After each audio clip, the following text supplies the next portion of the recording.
บรรยากาศส่งหวายโฮมสเตย์มีเงินอยู่กลางน้ำ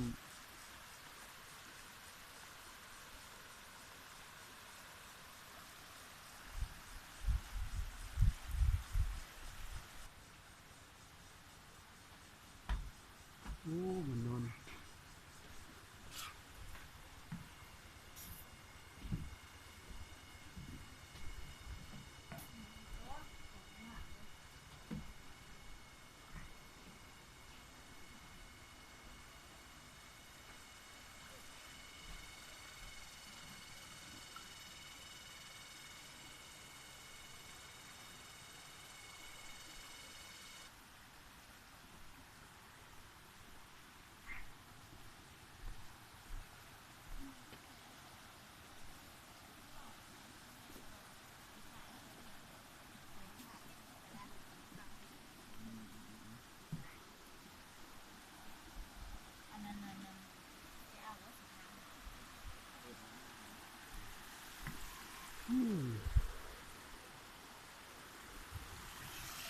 สาวถามแน่อันค่าผักนี่ก็เจ้าไรอย่างไรอยู่นี่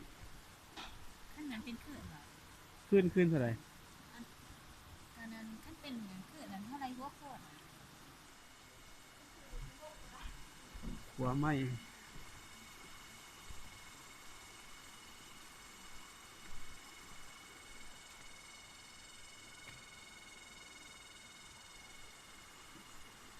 I see your mom I see your mom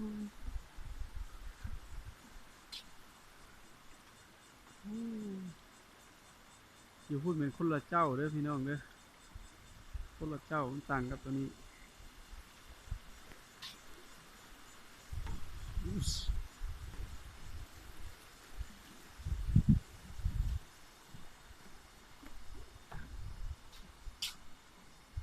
ตัวนี้เพิ่งกำลังต่อเติม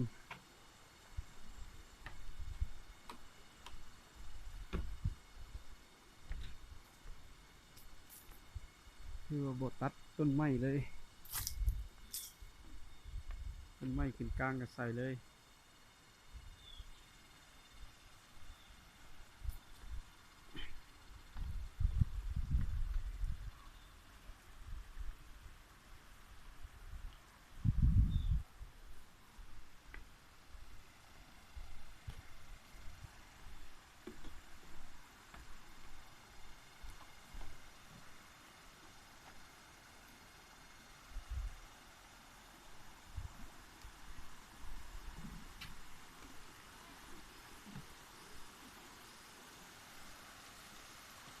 มีเตียงอยู่กลางน้ำขัวตัวนั้นกำลังเฮ็ดใหม่เลยมีทางไปได้แล้วนะ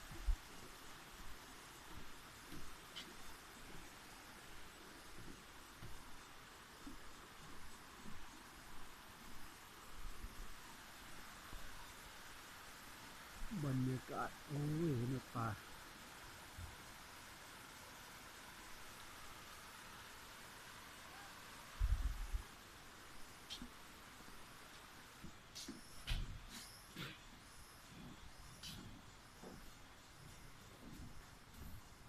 มีเครื่องบดกาแฟหนึ่งขวดกาแฟบ่โอ้ลาวปาชงกาเดอคอฟฟี่เดอเกือบเจ้าเคยแตกเลย